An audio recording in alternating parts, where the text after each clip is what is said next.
아침을 시작하는 슬기로운 방법. 오늘 내게 이로운 뉴스 출발 새 아침.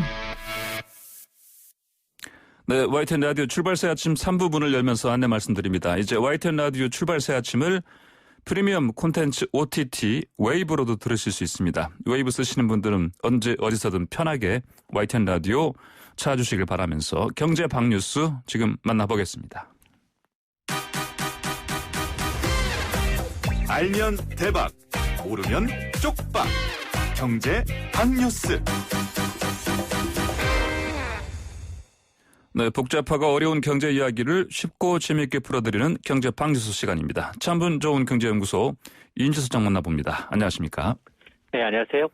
정부의 주택 공급 대책 발표 이후에도 서울 아파트 매매 가격, 그리고 전세 가격 오름세가 이어지고 있네요. 그렇습니다. 이 국토부 산하 이 한국감정원의 통계입니다.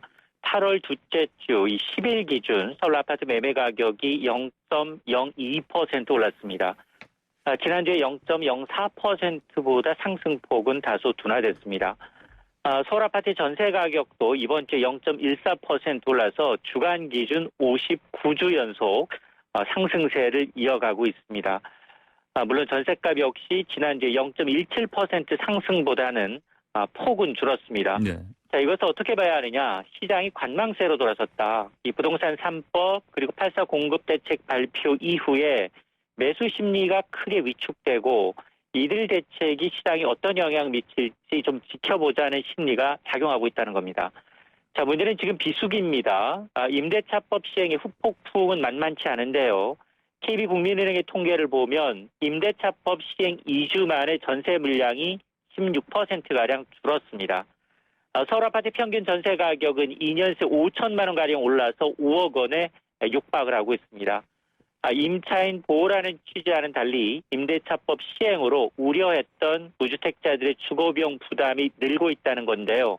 정부는 일시적인 현상이다. 점차 안정을 찾을 것이다 라고 보고 있습니다. 네, 코로나19 여파로 한시적으로 금지됐던 공매도 제도 이 거래 재개를 앞두고 연장 여부를 두고 찬반 논란이 또 확산되고 있죠. 그렇습니다. 어제 공매도 시장의 영향과 구제 방향을 논의하는 토론회가 열렸습니다. 예. 공매도라는 게 주가 하락이 예상될 때 주식을 빌려서 먼저 판 뒤에 나중에 하락한 주식을 되사서 갚는 투자 기법입니다. 예. 앞서 금융당국은 이 코로나19로 인해서 국내 주가가 급락하자 지난 3월 16일부터 오는 9월 15일까지 6개월 동안 모든 상장 종목의 공매도를 금지시킨 바 있습니다. 네네. 따라서 9월 16일 이후에는 자동적으로 공매도가 재개됩니다. 이를 두고서 찬반 논란이 큰데요. 공매도를 반대하는 측에서는 개인 투자자의 공매도 접근성이 떨어진다. 네. 이게 외국인과 기관의 동무대다, 유리하다라는 입장이고요. 찬성하는 측에서는 증시가 과열될 때 지나친 주가 버블, 폭등을 막아서 거품을 방지한다는 입장입니다. 예. 자, 금융위는 이제 모든 방안을 열어놓고 검토하겠다는 건데, 그러나 이제 이재명 경기지사는 6개월 더 이제 금지를 연장하는 게 맞다라고 얘기를 하고 있어서 어떻게 결론이 날지 좀 지켜봐야겠습니다. 네, 정부가 3차 추경에서 책정한 국민 외식 비용 지원금 오늘부터 선착순으로 제공한다고요? 그렇습니다. 오늘부터 내수 진작을 위한 정부의 외식 할인 쿠폰이 발행됩니다. 네. 외식 활성화 캠페인은 오늘 오후 4시부터 일요일 자정까지 외식업소를 5번 5회 이용하고 회당 2만 원 이상 카드 결제를 하게 되면 예. 6번째 외식 결제 시 캐시백 또는 청구 할인으로 1만 원을 할인해 줍니다. 네. 행사 기간이 오는 11월 29일까지인데요. 받기 위해서 이 행사에 참여하기 위해서는 KB국민카드, NH농협, 롯데, BC, 신한과 삼성, 우리하나, 현대카드가 참여하고 있는데요. 이 카드사 홈페이지를 통해서 이벤트에 신청을 하셔야 합니다. 카페를 포함한 모든 외식 업종이 해당이 되지만 예. 유흥업소는 제외가 되고요. 또 휴일에 가장 많이 이용되는 배달의 경우에도 현장 결제를 할 경우 횟수가 인정이 됩니다. 예. 다만 이게 관련 예산이 330억 원입니다. 330만 명분한테 조기 선착순 소진 시 이벤트는 종료됩니다. 지금 먼저 좀 중요한 게 이벤트 페이지 들어가서 신청하기를 해야 되겠네요. 그렇습니다. 오늘 오후 4시부터입니다. 오후 4시부터요. 네, 알겠습니다. 자, 오늘 말씀 여기까지 듣겠습니다. 감사합니다. 네, 고맙습니다. 네, 지금까지 참 좋은 경제연구소 이인재 소장이었습니다.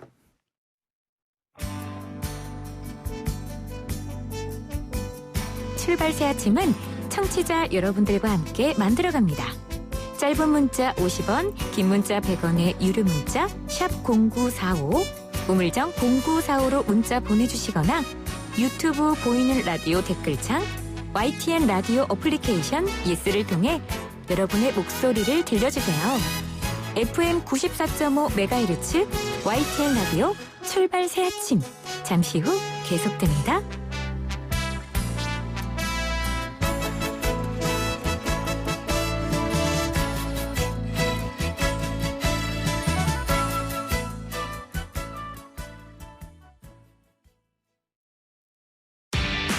아침을 시작하는 슬기로운 방법. 오늘 내게 이로운 뉴스. 출발 새 아침 슬기로운 인터뷰. 네, 오늘 의료계는 대한의사협회 주도하에 정부의 의과대학 정원 확대책에 반대하는 전국 의사 총파업에 들어갔습니다. 지금 이 시간엔 대한가정의학회 코로나 대응 TF에서 오셨던 신현영 더불어민주당 의원이 지금 스튜디오에 나와 계십니다. 신 의원님 안녕하십니까? 안녕하세요. 네. 자, 신 의원께서는 대한의사협회 대변인도 맡으셨고 또 지금은 여당 국회의원이십니다. 이 문제에 대해서 입장이 좀 곤란할 수도 있겠습니다. 어떤 면에서는? 네. 매우 중요하면서도 사실 어려운 문제이기도 합니다. 이게 단시간에 해결될 수 있는 부분은 아니기 때문에 그동안 의료계랑 정치권 그리고 정부에서 상당히 많은 소통을 통해서 이런 정책들을 수립했으면 가장 좋았을 텐데 하는 아쉬움은 있고요. 앞으로 그래도 지금 코로나가 장기화되면서 우리 국민들께서 공공의료 인력 어떻게 확충할 것이냐에 대한 고민을 하고 계시는 부분 있는 만큼 이번 파업을 계기로 조금 더 나은 결과를 도출하는 하나의 또 계기가 될 수 있지 않을까 하는 또 생각도 해봅니다. 예, 알겠습니다. 자, 지난 7일에는 이제 뭐 인턴 또 레지던트 같은 대학병원 전공의들이 하루 파업이지 않습니까? 근데 이제 오늘은 대한의사협회 집단 휴전입니다. 자, 진료 공백이 좀 당연히 우려되는데 어떻습니까? 예, 걱정스럽습니다. 사실은 국민들이 의료를 이용하는 데 있어서 불편을 겪으실 거라고 걱정되는 부분은 있는데 그래도 지금 병원 같은 경우에는 필수 진료과 즉 응급실이나 중환자실 그런 것들에 대해서는 정상적으로 돌아갈 수 있도록 교수님들이 다 커버를 하실 예정이기 때문에 지금으로서는 전공의 중심의 그런 파업이 될 것 같기 때문에 그리고 하루이기 때문에 우선은 감당이 가능하지 않을까 싶고요.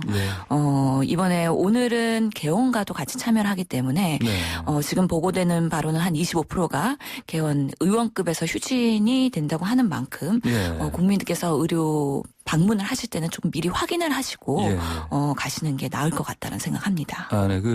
일반 청취자들을 위해서 이 전공이 정확하게 어떤 건지 좀 정의 좀 간단히 좀 해주시면. 예, 저희가 의사가 되는 과정에서는 의과대학 6년 이후에 인턴 과정과 그다음에 내가 전공 과목 예를 들어 내과, 외과, 소아과 등의 3, 4년의 그 수련 과정이 있습니다. 레지던트라고 보통 부르죠. 그렇기 때문에 대학병원, 수련병원에서는 주로 인턴과 레지던트들이 많은 일을 하고 있는데 이들이 지금 파업의 현장에 있을 예정인 것이죠. 그다음에 전문의.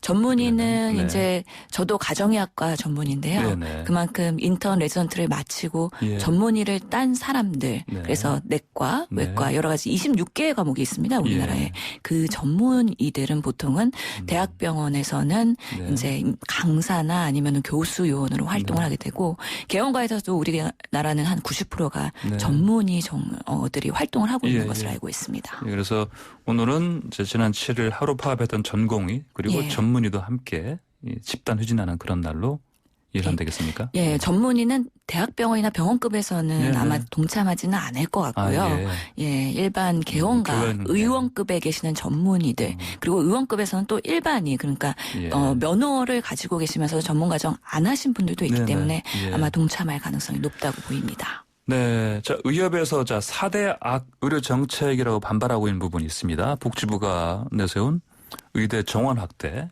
이게 뭐 가장 큰 화두일 것이고, 그다음에 공공의대 설립 이를 위해서 또 한방 처벽 급여화, 그다음에 비대면 진료 육성 정책 이게 다 4대 악이라고 이렇게 반발하고 있습니다. 자, 정부와 의료계 입장차례 극명하게 대비된 이유 뭐로 봐야 됩니까?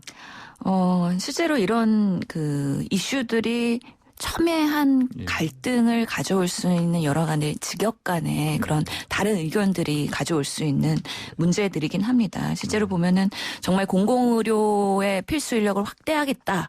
이렇게 우리가 국민들 그리고 의사들도 공공의료 강화 필요하다. 그리고 정부도 필요하다고 생각하지만 그 방법론상의 차이라고 보이는 것이죠. 예. 실제로 그러면은 공공의료를 하는 의사들을 늘리기 위해서 의사 수를 늘릴 것이냐. 네. 아니면 기존의 의사 인력을 어떻게 활용을 해서 공공의료로 유도를 할 것이냐. 이런 방법론상의 차이가 되는 거고요. 예. 실제로 의료라는 것이 워낙에 복잡하고 전문적이기 때문에 단순하게 평가를 하고 결론을 내기가 어려운 부분이 있는데요. 네. 그럼 정말 우리나라의 의사가 부족하냐. 네. 아니면 오히려 과잉이냐. 예. 이런 논의조차도 아직까지는 합의가 되고 있지 않는 부분이기 때문에 예. 여러 검토 보고서를 통해서 정책을 만들 수밖에 없고요. 예. 그런 부분에 있어서 의료계가 동의 못하는 부분이 있는 것으로 보입니다. 예, 그렇군요. 자, 그런데 이제 이렇게 뭐 4대 악이라면서 이렇게 반대하는 의료계 향해서 뭐 일반 시민들 사이에서는 이게 뭐 흔히 나오는 얘기기도 한데 이런 이제 파업이 나올 때마다 이거 직업 이기주의 아니냐. 예, 이런 시선도 있습니다. 어떻게 보십니까? 예, 실제로 제가 의사협회 대변인 할 때도 예. 여러 가지 의사협회에서의 메시지를 낼 때 이게 정말 국민을 위한 것이냐 아니면 여러 가지 다른 해석이 될 수 있느냐에 대한 메시지 방법에 대해서도 고민을 많이 한 바가 있습니다. 네. 실제로 오늘 파업을 한다 그러면 국민들은 많이 불편하실 거고요. 네. 코로나 상황에서의 이런 의료의 중요성을 인지하고 계시는데 어떻게 보면은 마음이 불편하실 수도 있을 것 같다는 생각이 듭니다. 예. 하지만 이렇게 의사들이 왜 반대하는지에 대해서 조금 더 네. 깊게 이해를 하고 들여다본다고 하면은 결국에는 우리가 의사를 10년간 4,000명 확대할 때 네. 이것이 국민들한테 득이 되는 방향으로 가야 될 텐데 의료계에서 걱정하는 것은 그런 것이죠. 의사들이 많아지면 또 의료 과잉이나 아니면 의료 재정의 악화가 있을 수 있기 때문에 이게 과연 현명한 방법이냐에 대해서 다시 한번 생각하자라는 의미거든요. 예, 예. 그렇기 때문에 국민들에게 이런 부분에 대해서 왜 의사들이 반대하는지 그리고 이게 집단 이기주의가 아니라 우리나라의 대승적인 보건의료 정책의 방향 설정에서 매우 중요하다는 거를 네. 좀 더 피력하고 설득하지 않으면 네. 아마 국민들께서 동의하기는 쉽지 않으실 거라고 생각이 듭니다. 예. 자, 또 공론화 없이 너무 성급하게 민주당에서 추진한 거 아닌가 뭐 이런 또 비판도 있습니다. 실제로 제가 예. 더불어민주당에서 이런 정책이 발표되는 과정을 보면서 저도 네. 처음에는 좀 걱정했던 것은 이게 너무 정말 성급한 거 아니냐라는 생각을 일부 우려도 하긴 했지만 실제로 그 히스토리를 보면 네. 더불어민주당 그리고 정부에서도 의사수 정원에 대해서는 상당 오랜 기간 동안에 네. 검토를 했고 연구 용역도 줬고 그런 결과를 기반으로 해서 발표를 한 것으로 네. 확인을 하였습니다. 그렇기 네. 때문에 이게 단순히 우리나라의 의료 정책이라는 것이 단발성으로 감염병 상황에서 뭔가 큰 고려 없이 나온 건 아니다라는 말씀은 드리고 싶습니다. 아, 그렇군요. 자, 그럼 정부가 세부 협의체 추진하겠다고 했습니다. 근데 좀 뭐 이견을 좀 좁히자 그런 자세인데, 근데 의협이 이거 수용하지 않고 이제 집단 휴진으로 결정했거든요. 이게 그렇게까지 이게 이렇게 협의체 이거 박차할 정도로 이렇게 지금 이견이 이렇게 차이가 큰가요? 어떻습니까? 그렇죠. 의료계는 예. 지금 아예 전면 재검토하자는 거고요. 예. 정부에서는 그래도 발표한 윤곽을 가지고 세부 네. 의료계가 우려하는 부분에 대해서는 더 세밀하게 논의를 하자라는 의미입니다. 예. 그렇기 때문에 그런 이견 때문에 오늘의 파업이 그냥 결정이 된 것으로 보이긴 하는데요.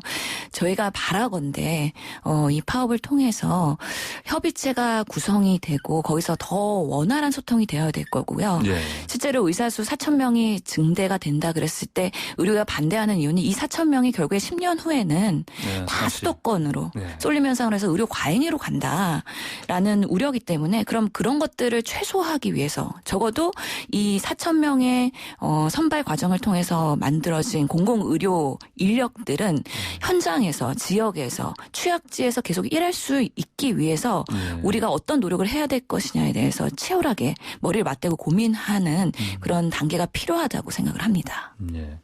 자, 그런데 이렇게 자치단체에서는 이를테면 일정 그 비율 이상으로 만약에 지역 그 동네 의원들이 문을 닫게 되면 업무 개시 명령을 내린다고 하지 않습니까? 근데 만약에 이렇게 해서 또 그걸 또 어기면 업무 정지 처분을 내린다고 하고요. 그랬더니 이제 13만 회원 의사면허증 청와대 앞에서 모두 불태우겠다. 뭐 이런 또 얘기도 했습니다. 이 어떻게 보십니까? 예. 예, 선언적인 얘기라고 보고요. 선언적인 실제로 얘기다. 예. 구현되지 않았으면 하는 바람입니다. 그 때문에 정부는 또 원칙에 준수해서 법과 그런 원칙에 준수해서 할 수밖에 없는 어려움이 있을 거고요. 예. 다만 이런 오늘의 그 집단 휴진이 국민들한테 어떻게 메시지를 줄 수 있을까에 대해서 다시 한번 고민을 해야 될 것 같은데 예. 그만큼 의사들은 절실한 마음으로 폐업 하루 휴업을 하면서까지 이런 정당성을 국민들에게 알리고 싶다라는 마음이거든요. 그래서 그 마음을 이해하고 서로 품어줄 수 있다면 그래도 이런 극단적인 과정까지는 가지 않을 거라고 저는 생각합니다. 네네. 정부의 의도와 추진 그리고 의사들의 어떤 진심 이런 부분 사이에서 앞으로 이제 신의원께서 가교를 이제 역할을 하셔야 되는데 잘 하셔야겠네요, 진짜. 예, 앞으로 협의체가 만들어지기를 바라고요. 거기서 정말 실질적인 논의가 돼서 오랫동안 의학분업 2000년대부터 그동안 이렇게 누적됐던 의료계와 정부와의 불신들이 있거든요. 이런 것들이 조금은 해결되는 좋은 계기가 됐으면 하는 바람입니다. 예. 저 좀 다른 주제로 한번 넘어가 보겠습니다. 또 안타까운 슬픈 소식이었는데 2018년 12월에 고 임세원 교수가 돌보던 환자에 의해서 사실은 흉기에 찔려서 사망했습니다. 그래서 이제 임세원법이라고 불리는 의료법 일부 개정안이 시행됐고요. 근데 최근에 부산에서 환자에 의해서 또 정신과 의사가 또 희생됐습니다. 이 의료법 일부 개정안 실효성이 있는 건지 또 의문을 가질 수밖에 없습니다. 어떻게 보십니까? 예, 그래서 정말 고 임세원 교수 이후에 이런 의료법이 개정이 됐는데 아직까지는 전격적으로 현장에서 적용이 되고 있지는 않지만 이 개정안을 보면은 결국에는 정신과 병원에서도 100병상 이상인 경우에 보암 전담 인력을 배치하고 경보 장치를 만들고 이런 내용들이거든요. 그렇기 때문에 이번 부산에서의 정신과 전문의 사건은 개인 의원이었습니다. 물론 입원 병상을 갖고 있는 의원급 정신과 병원이었고요. 그렇기 때문에 분명히 사각지대가 있는 것이죠. 그리고 보통은 우리가 진료를 하는 이 진료실에서 환자와 의사가 1대1로 있는 상황이 많기 때문에 이런 사건이 발생하기 전에 미리 어떻게 예방할 수 있는가에 대한 조금 더 나아간 고민이 필요하다고 생각을 합니다. 그런 면에서는 이런 여러 가지 대안들이 앞으로는 좀 더 활발하게 논의가 돼야 될 필요가 있는데요. 실제로 이렇게 위험 사례가 발생한 것들이 감지가 된다 그랬을 때 경찰이 즉각 출동할 수 있는 시스템도 필요할 것 같고요. 실제로 그 환자들 특히 정신과에서의 그 입출입할 때는 조금 더 그런 여러 가지 소지물이나 이런 것들에 대해서 철저하게 검증을 할 필요도 있다. 그리고 만약의 사태를 대비해서는 우리 의료진의 안전을 위해서는 뭔가 방검복이나 아니면 방탄복이나 이런 보호 물품도 필요하지 않을까라는 생각까지도 하게 되는 상황입니다. 아, 그렇군요. 이게 보면 저도 예전에 이제 병원을 취재 때문에 이제 새벽에 돌아다니고 그런 적이 좀 많이 있었는데 보면은 특히 응급실 같은 경우도 사실은 제가 보기엔 취약하더라고요. 이게 이제 이를테면 이제 이런 정신과 분이 아니고 이런 쪽도 사실은 더 말씀하신 대로 이제 보호 장비 이런 확실하게 그런 걸 이렇게 입고 있는 이런 이제 인력도 필요해 보이는데 어떻게 보십니까? 예, 매우 필요하다고 보이고요. 특히 응급실에서는 환자분들도 본인의 상태가 심각하거나 응급사일 수 있기 때문에 매우 예민해질 수밖에 없는 상황이고 또 그 외에도 워낙에 주치자들의 그런 응급실 방문했을 때 여러 가지 난동 문제 이런 것들은 계속 반복되는 이야기들이기 때문에 적어도 우리 의료진들이 환자를 보는데 최선을 다할 수 있는 안전한 근무 환경은 우리 대한민국에서는 꼭 보장이 되고 마련이 되어야 된다고 생각을 하고요. 이런 부분부터 협의체가 만약에 만들어진다면 적극적으로 논의가 되고 검토가 되어서 정말 의사들이 국민들을 위해서 그런 전문가적인 그런 지식을 바탕으로 해서 의료 서비스를 제공하고 여러 가지 국민들의 건강과 안전을 제공할 수 있는 그런 전문가적 집단으로 나아갈 수 있도록 다 같이 고민을 해야 되는 아주 중요한 시점이라고 보입니다. 예. 알겠습니다. 자, 오늘 말씀 잘 들었습니다. 감사합니다. 감사합니다. 네, 지금까지 신현영 더불어민주당 의원과 함께했습니다.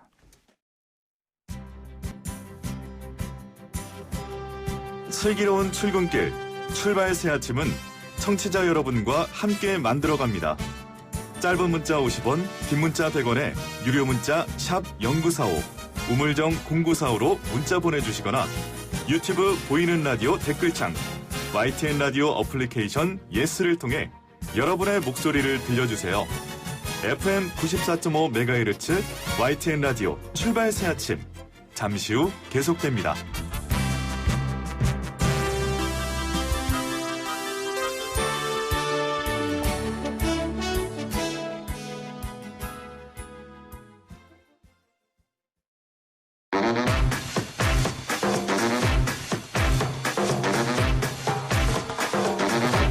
한 주간의 주요 뉴스를 총 정리해보는 시간 국민 여러분께 생생하게 전달해드립니다. 하리쇼 쭈쭈 총회.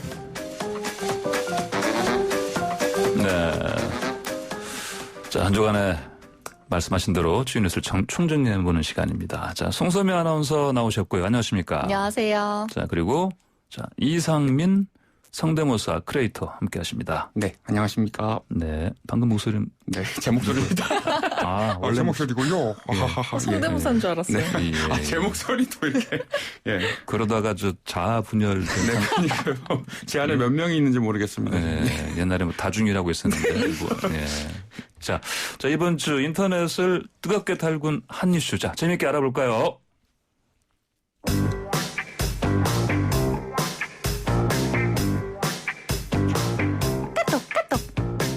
카톡 왔다. 이상민 님이 보낸 택배입니다. 9시부터 오후 3시 사이에 도착 예정입니다. 출발 우체국 오세요. 에? 이게 뭐지? 택배가 오면 오는 거지. 출발 우체국까지 오라는 건 뭐지?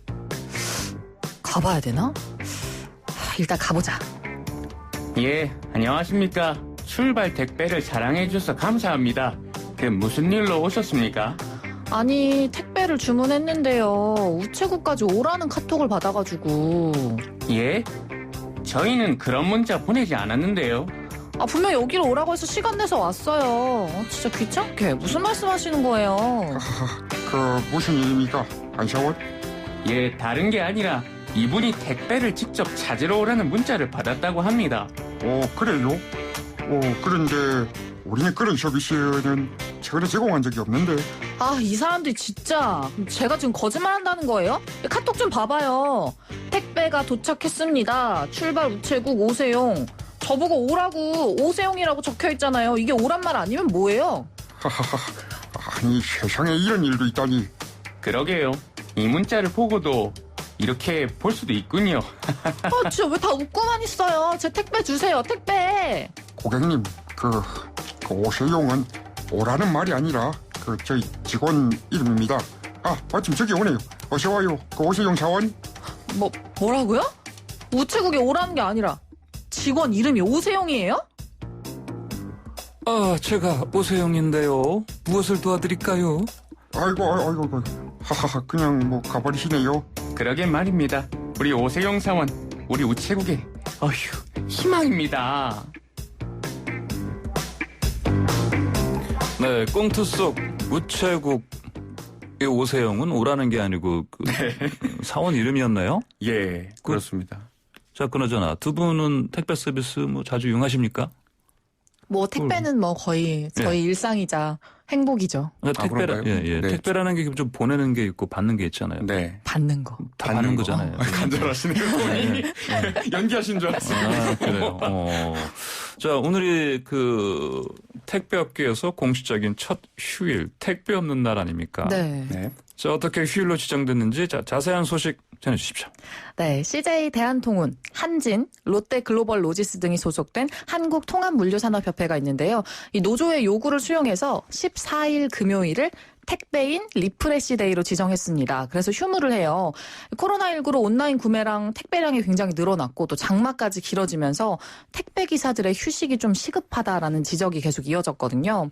그래서 오늘이 택배 없는 날로 지정이 되면서 국내 위탁 택배 서비스가 도입된 지 무려 28년 만에 택배 기사들에게 처음으로 휴일이 주어진 거예요.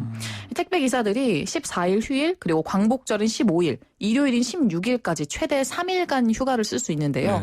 좀 아쉬운 건 이 택배 기사님들이 말씀하시는 걸 보면 3일이나 쉴 수 있어서 좋다라는 분들도 계시지만 3일을 쉬면 이후에 그 배달해야 할 업무량이 더 늘어나잖아요. 그 택배가 사라지는 건 아니니까. 그래서 더 업무량이 가중될 거다라는 우려도 있습니다. 아, 그렇군요. 자, 코로나19 때문에 물량이 많아져서 이제 택배 하시는 분들이 매우 바쁜 상반기를 보냈지 않습니까? 네. 좀 대면 서비스가 좀 불편하다 보니 비대면 택배가 굉장히 많아졌는데요. 올해 상반기에만 업무상으로 숨진 택배 노동자가 모두 9분이에요. 그런데 이 중에서 7분이 과로사인 것으로 나타났습니다. 이 과로로 숨진 7분은 모두 뇌심혈관계 질환이 원인이었고요. 과도한 업무 시간, 또 업무상 스트레스로 인한 산업재해가 택배 노동 전반에 나타난다는 의미였습니다. 또 올해 택배 노동자의 산재 사고율이 43%나 된다고 해요. 이 수치가 지난 7년 동안 집계보다 2배가 넘는 비율이라고 합니다. 그렇군요. 이제 저희도 이제 제가 새벽에 출근할 때, 또는 밤늦게 들어갈 때 보면은 택배 하시는 분들이 뭐 자정 넘어서도 새벽에도 다니시는 분들이 상당히 많습니다. 요즘엔 또 새벽 배송 이런 것도 있고 로켓 배송 많잖아요. 자, 근데 그나마 좀 다행이긴 한데 이런 공식적인 휴가가 있지만 또 이게 택배 또 있는 업체들도 따로 있죠? 네. 이 택배 없는 날이 강제 사항이 아니라고 해요. 그래서 회사별로 사정에 따라서 좀 쉬지 않는 곳도 있는데 일단 택배 없는 날에 호응한 택배사는 앞서 말씀드린 CJ 대한통운, 한진, 롯데, 로젠 등 4개 택배사고요. 뭐 이들이 시장 점유율이 한 80% 정도 되기 때문에 대부분 쉰다고 생각하기 쉬운데요. 이 택배 회사망을 이용하지 않고 자체 배송망을 갖춘 곳이 있어요. 쿠팡. 그리고 ssg.com의 쓱배송, 마켓컬리 이런 좀 샛별 배송들은 평소처럼 업무가 진행된다고 하고요. 위탁 운영제 기반의 택배 기사들과 달리 이런 쿠팡이나 쓱, 마켓컬리는 직고용 기반이라고 해요. 그래서 동참하지 않는다고 밝혔습니다. 그렇군요. 저 택배업계 말씀하신 대로 28년 만에 공식 휴가 소식에 우리 문재인 대통령이시라면 어떤 반응을 보였을까요? 그야말로 더울 때 더운 데서 일하고 추울 때 추운 데서 일하셨던 우리 택배 기사님들 국가가 전부 책임지는 것은 어렵겠지만 하루 마음 놓고 쉬었으면 좋겠습니다. 하하. 훈훈한데요? 훈훈한데요? 감사합니다. 자, 두 번째 주제 넘어가 보겠습니다. 이번에는 영수증 때문에 생긴 일이 있다네요? 자, 두 분 평소 쇼핑 후에 영수증 뭐 잘 챙기시는 편입니까? 저는 제가 이용하는 곳들이 딱 정해져 있거든요. 이마트, 올리브영 뭐 이렇게 다 있는데 모바일 영수증으로 다 나와요. 그것들이. 그래서 앱을 설치해 놓으신 상태니까. 문자가 오거나 하기 때문에 종이 영수증 안 쓴 지 좀 오래된 것 같아요. 저는 일단 다 모아놓고요. 다 버립니다. 한꺼번에. 모아서 뭐예요? 확인해서. 네, 확인하고 그다음에 이제 제가 뭐 어디다 따로 내야 된다든지 하는 거 외에는 다 이제 버립니다. 그렇습니까? 근데 지금 이제 곧 소개해 주실 그 뉴스 보니까 이런 영수증 받고 좀 확인을 제대로 해야겠다. 이런 생각이 들어요. 자, 백화점 직원이 허위 영수증을 발행해서 수천만 원 혜택을 본 사건. 이게 뭐 구체적으로 뭡니까? 이거 말씀해 주십시오. 이 영수증을 가져가면 그만큼 사용한 만큼, 구매한 만큼 상품권을 주는 그런 제도가 있잖아요. 백화점에 가면. 그렇죠. 백화점에서는 그렇죠. 네, 뭐 100만 원 이상 구매하면 뭐 10만 원짜리 상품권 주고 이런 제도를 좀 이용을 한 건데요. 유명 백화점 매장 관리 직원으로 근무한 박 씨가 2012년 4월부터 지난해 6월까지 총 185번. 그러니까 185회에 걸쳐서 중앙계산대 POS 시스템에 접속을 해서, POS 시스템에 접속을 해서 의류 등을 현금으로 구매한 것처럼 조작을 하고 영수증을 발급을 받았습니다.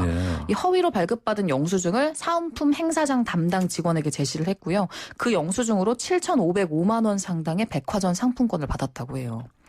이 외에도 구입하지 않은 물건을 구입한 걸로 중앙계산대에 입력을 하고 자신의 남편이나 지인 등의 계정에 1,276만 원 상당의 포인트를 적립했다고 합니다. 예, 2012년부터. 네. 상당히 긴 기간인데. 8년 가까이. 예. 이게 꼬리가 그렇게 빨리 안 잡힌 게 오히려 좀 그쵸. 신기한 상황인데 제가 보기에. 자, 범행수법이 참 대담했는데 당연히 뭐 이제 그 재판에 넘겨졌을 거 아닙니까? 어떤 결과가 지금 나왔습니까? 결과? 네, 결과가 나왔는데요. 일단 1심에서는 징역형의 집행유예가 선고가 됐고요. 사문서 위조, 컴퓨터 등 사용 사기 등 혐의로 좀 기소가 돼서 징역 6월에 집행유예 2년을 선고를 받았습니다. 또 사회봉사 120시간.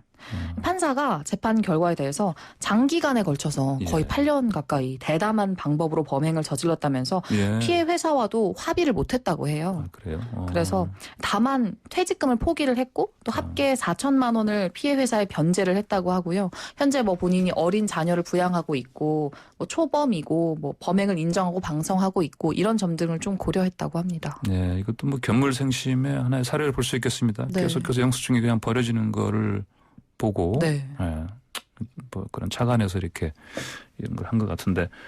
자, 근데 여행사 대표가 또 영수증을 위조해서 지원금을 챙긴 일도 적발됐죠? 네, 계속해서 이런 영수증 관련 사건들이 있는데요. 여행사 대표 A씨가 지난해까지 3년 동안 12차례에 걸쳐서 3,300여 명의 명단을 허위로 꾸려서 1,600만 원을 챙겼다고 해요. A씨는 무주군으로부터 지원금을 받기 위해서 대전, 세종 지역에 초중고교 수학여행 가잖아요. 그 수학여행객을 지역 숙박업소랑 식당에 알선한 것처럼 속인 거예요. 그래서 그 숙박업소 확인서, 음식업소 이용 확인서를 위조를 해서 그거를 이제 무주군에 제출을 한 건데 무주군 같은 경우는 이제 그런 수학여행단 단체가 온 경우에 한 명당 3,000원, 또 체험학습 시설을 이용하면 추가로 2,000원을 지원을 하고 있어요. 그 점을 이용을 해서 이제 오지 않은 학생들을 온 것처럼 꾸며서 1,600만 원을 챙긴 거죠. 그래서 이번에 이제 이 여행사 대표는 징역 1년에 집행유예 3년, 또 보호관찰, 사회봉사 480시간 처분이 내려졌습니다. 자, 이렇게 좀 어이없는 사문서 위조 범행 소식. 자, 요즘 또 4대 강포 이슈로 다시 언급되고 있는 자, 이명박 전 대통령이 듣는다면 저요? 어떤 목소리를 냈을까요? 지내는 국민 여러분, 여행사 대표란 사람이 이러고 극하면 되겠습니까? 모름지기 정직하고 성실하게 살아야 됩니다. 옛말에 그런 말도 있습니다. Boys be ambitious. 뭔 뜻인지 알아요? 저는 모르겠는데. Boys be ambitious요? 네. 발음이 이상해서. 소년이요. MB처럼만 정직해라 이런 뜻입니다. 예? 소년이여 야망을 가져라 아닙니까? 다 농담인 거 아시죠? 예, 그렇습니다. 이러지 않았을까요? 네, 그러니까 이렇게 농담하신 건데 못 들었기 때문에 좀 어이가 없는데요? 아니, 어이가 없으면 안 되지. 지금 유머인데. 포항에서 빵빵 터집니다. 앰비셔스라서. 앰비처럼 되라. 이제 알아두셨어요? 이런 아재 개그를. 감사합니다. 이 개그 이전에, 그때, 이명박 정권 때.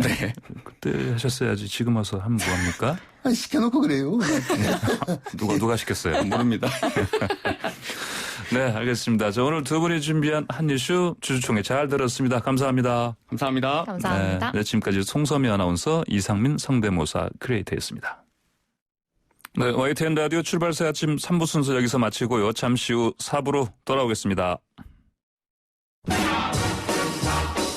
뉴스 탐구 생활 힙, 핫, 헐. 김대우의 연애 동그랑땡.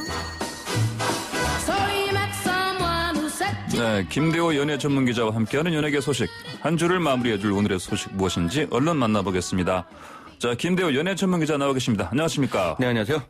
자, 어제 하루 종일 인터넷 달군 소식이 있습니다. 네. 바로 배우 김부선 씨 그리고 작가 공지영 씨 사이의 설전인데, 자, 먼저 어떤 내용인지 좀 전해주십시오. 사실 이제 김부선 씨와 공지영 작가 간에 갈등이 있다는 내용은 꽤 오래전부터 있어 왔습니다. 바로 이제 녹취록과 관련된 유출, 이 건으로 해서 이제 양측이 첨예하게 엇갈렸었는데 아주 새로운 사실이 알려졌어요. 그것도 주로 이제 이와 관련돼서 문제를 이야기했던 김부선 씨가 아니라 오히려 공지영 씨를 통해서 새로운 소식이 알려졌는데요. 예. 이 공정 씨가 지난 11일 날 자신의 이제 페이스북에 글을 올렸는데요. 좀 충격적입니다. 이 더 얽히지 않으려 했지만 우리 아이들을 위해 대답한다. 전 남편이 보냈다는 그 음란 사진 공개하시라. 이렇게 예. 적은 것입니다.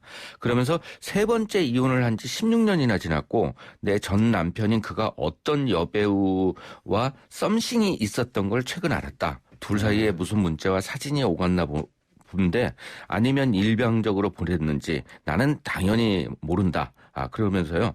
그녀가 내 전 남편이 자신에게 보낸 음란 사진을 공개한다고 내게 협박을 해왔던 것이 거의 1년 전이라고 언급하면서 전 남편 사이에 낳은 우리 아이가 타격을 입을 테니 그걸 막으려면 녹음 유출에 대해 자기와 딸에게 공개 사과를 하라고 했다. 그래서 결국은 새벽마다 보내는 문자를 견디지 못해 그녀를 차단했다. 이런 이제 이 충격적인 이야기를 한 것입니다.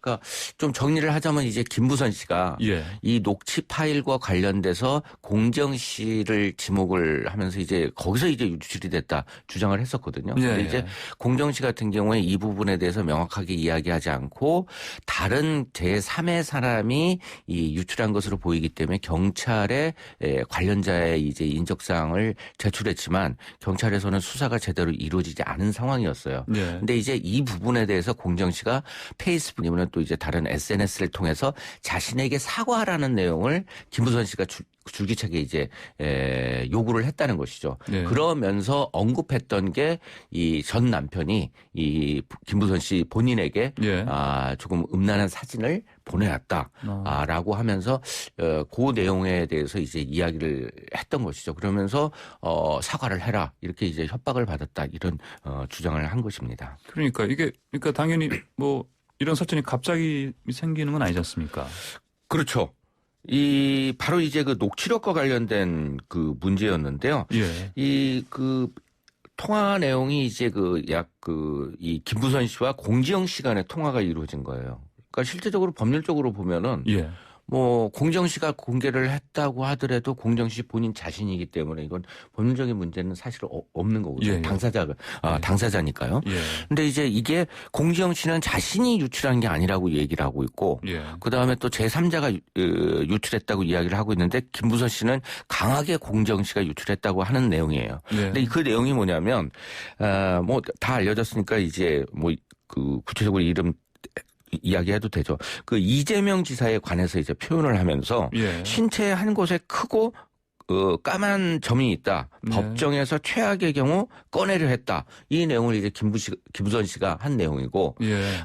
이에 대해서 이제 공정 씨가 대박이다. 성폭력 사건에서 승소할 때 상대 남성의 특징을 밝힐 수 있는지가 관건이다. 이렇게 답한 내용이 이제 그런 녹취록이 공개가 된 것이죠. 예, 예. 이게 이제 2018년도였는데 이 이야기를 듣고 나서부터 이제 공정 씨가 김부선 씨를 적극 지지에 나섰던 상황이었던 거죠.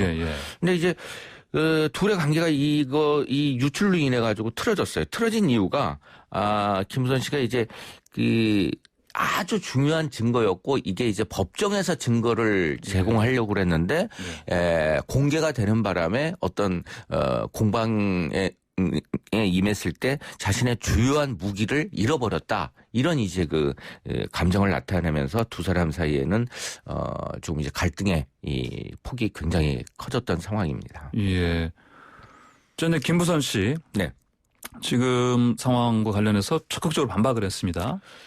네, 그러면 성직자처럼 살았다. 네. 이렇게 얘기했죠?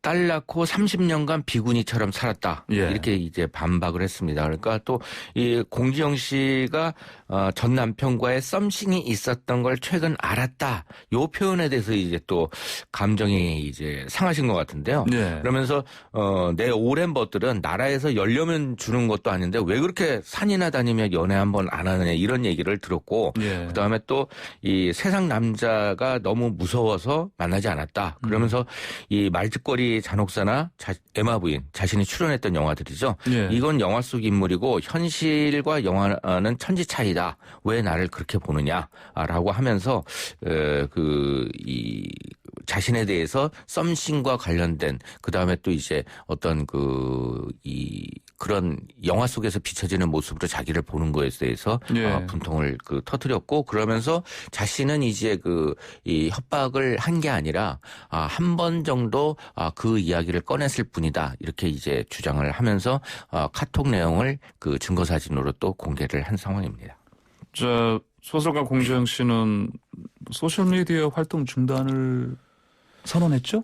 네, 항상 이제 외부와 소통할 때 이제 공정 작가 같은 경우에 김부선 씨를 도와줄 때도 마찬가지로 트위터나 아니면 또 페이스북 SNS를 통해서 입장 발표를 하고 지지를 하고 정치적인 입장까지도 이야기를 했었죠. 근데 공정 씨가 마침내 이에 대해서 지난 13일 날 트위터 계정을 삭제를 했습니다. 그러면서 이제 현재 이제 이 트위터 계정은 존재하지 않음으로 나오고 있는 상황인데요.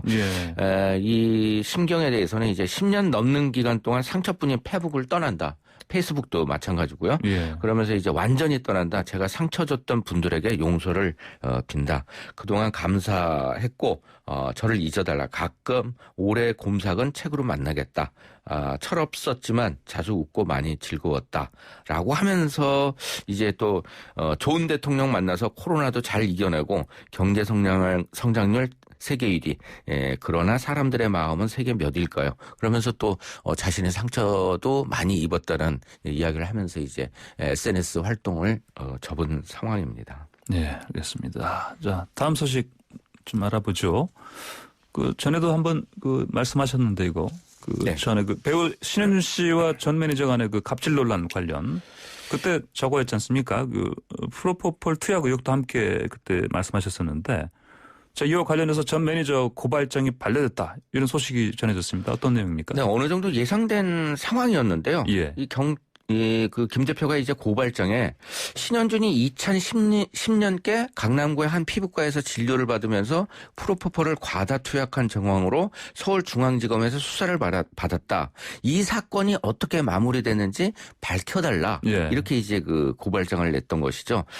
결국 이런 고발장에 따라서 경찰에서는 이와 관련된 이제 실제적인 조사나 이런 부분이 아니라 법리적인 검토를 이번에 이제 담았습니다. 그러니까 고발인 그러니까 전 매니저죠. 전 매니저가 주장한 2010년은 프로포폴이 마약류로 지정되기 전이었고 그러니까 이제 2011년도 2월에 지정이 됐거든요. 이 프로포폴이. 그리고 또 의학적 용도가 아닌 마약 투약제의 공소시효인 7년이 지금 현재 훨씬 지난 상황이다. 그래서 더 이상 이제 불법성을 확인할 이유가 없고 고발장을 이제 반려한 상황입니다. 그런데 사실 이제 이 부분 프로포폴이 마약류로 지정되기 전이었고 그다음에 또 이게 이제 공소시효가 지난 문제이긴 하지만 그 이전에 이제 프로포폴 같은 경우에는 의사가 처치를 해줘야만 투약을 받을 수 있는 형태이기 때문에 의학용, 처치용으로 사용한 것인지 아니면 정말 불법 투약, 그러니까 마약류로 이걸 갖다 활용하기 위해서 투약을 한 것인지 이 부분을 판단하기가 상당히 어려운 문제가 있거든요. 그러니까 이번 이제 이정우 삼성 부회장과 관련된 문제에 있어서도 한동훈 검사장이 이야기했던 부분이 바로 이 부분인 것 같은데 이 부분은 지금 현재 마약류 관련 수사 그다음에 또 지난번에 말씀드렸던 신종 이렇게 활용되는 아토미데이트라는 약물과 같은 경우에도 의사가 처방을 해줘서 환자가 받았기 때문에 얼마나 이 불법적인 게 있는지 없는지 판단하기가 이 마약류 수사하는 경찰이나 아니면 또 관계자들은 상당히 어려운 점이 많다고 합니다. 이 문제를 의사들에게 이제 자문을 구하기도 해야 되고 그다음에 이게 불법적인 게 아니라 다 장부에 기록하고 이 투약을 받고 있는 상황이기 때문에 결국 이 수술 받으면서 처치 받으면서 투약을 한 거다. 이렇게 주장을 했을 때는 실제적으로 처벌하기가 상당히 어려운 그런 측면이 있기 때문에 이 부분에 대해서도 좀 명확한 기준이 있어야 되지 않을까 하는 생각이 듭니다. 그런데 그런데 그 또 갑질 논란이 있지 않습니까? 전 매니저와 이 부분은 어떻게 됩니까? 이 부분 같은 경우는 신현주 씨가 지금 현재 그 고소를 한 상황이에요. 예. 그래서 이제 정보통신망법상 명예훼손 혐의로 이제 고소를 했고 예. 김 대표도 역시 허위사실 유포와 명예훼손 혐의로 또 서로 맞불이네요. 이제 고소가 된 상황이어서 법률적으로 이제 그 해결이 돼야만 되는 것 같은데 두 사람이 참 안타까운 거는 뭐 저도 이제 90년대 중반부터 이 두 사람과 깐느 영화제도 갔다 오고 예. 그다음에 또 밥도 먹고 영화 촬영을 하면서도 여러 가지 이야기를 나눴는데 그때는 상당히 참 그 우정을 지녔고 영원히 헤어지지 않을 것 같은 그런 이제 그 두 사람이었는데 이렇게 갈등이 벌어지는 거에 대해서 안타깝고 그다음에 예. 또 이제 이 문제를 바라보는 다른 사람들 역시 감독이나 아니면 또 함께 출연했던 배우들 역시 조금 안타까움을 나타내고 있습니다. 그래서 가급적이면 좀 화해를 할 수 있는 길이 좀 모색이 되어졌으면 좋겠는데 워낙 갈등의 골이 지금 깊어져서 쉽지 않은 것 같습니다. 김대호 기자께서도 친분인데 좀 어떻게 나서 보시죠. 그러니까요 이게 한번 모아놓고서 이야기를 하면은 좀 되지 않을까? 네, 알겠습니다. 자, 끝으로 하나만 더 여쭤볼게요. 요즘 유튜버들의 뒷광고 논란 한창입니다. 거짓말 논란에 휩싸인 또 유튜버가 있다고요? 근데 이제 이 피터박 카걸 그러니까 이제 이 자동차 유튜버인데요. 자동차와 관련돼서 그 유튜브 콘텐츠를 만드는 부부예요. 근데 이 부부가 굉장히 인기를 얻었고 그다음에 또 이제 신뢰도가 굉장히 높았습니다. 그 덕에 이제 이 케이블 TV 유재석 씨가 출연한 프로그램이에요. 유퀴즈 온 더 블럭에 이제 출연을 했었는데 여기에서 이제 여러 가지 거짓말들을 한 거예요. 거짓말들이 바로 이제 네티즌들에 의해서 다 밝혀진 내용이었는데 이 사람이 이제 방송에서 테슬라 설립 초기에 알론 머스크 형님은 옆집에 살았는데 대학생 신분에 대학금 등록금 정도를 투자했다. 이게 이제 1% 매우로 잘못 알려졌다. 그러면서 여러 가지 허풍을 많이 떨었던 사연이었습니다. 그런데 이것들에 대해서 네티즌들이 조목조목 파악을 하면서 이렇게 됐는데 일반인이 만약에 이제 방송에 출연했을 때는 상당히 이제 또 다른 일반인으로부터 검증을 받고 하는 그런 세상이 된 것 같아요. 그래서 어떤 거짓말도 현재 용납이 되지 않는 그다음에 또 과거 어떤 행적과 같은 경우에도 그대로 드러날 수밖에 없는 형태여서 이 제작진들이 이걸 다 검증할 수가 없는 상황인 거거든요. 그래서 참 어려운 세상이고 정말 방송에서는 거짓을 아무리 웃기려고 해도 오락 프로그램에서 이런 거는 이젠 다 걸러진다라는 생각이 듭니다. 네, 알겠습니다. 자, 오늘 말씀 여기까지 듣겠습니다. 감사합니다. 네, 감사합니다. 네, 지금까지 김대호 연예전문기자였습니다. 네, YTN 하루 출발새 아침 오늘 저희가 준비한 소식은 여기까지입니다. 저는 황보선이었습니다. 감사합니다.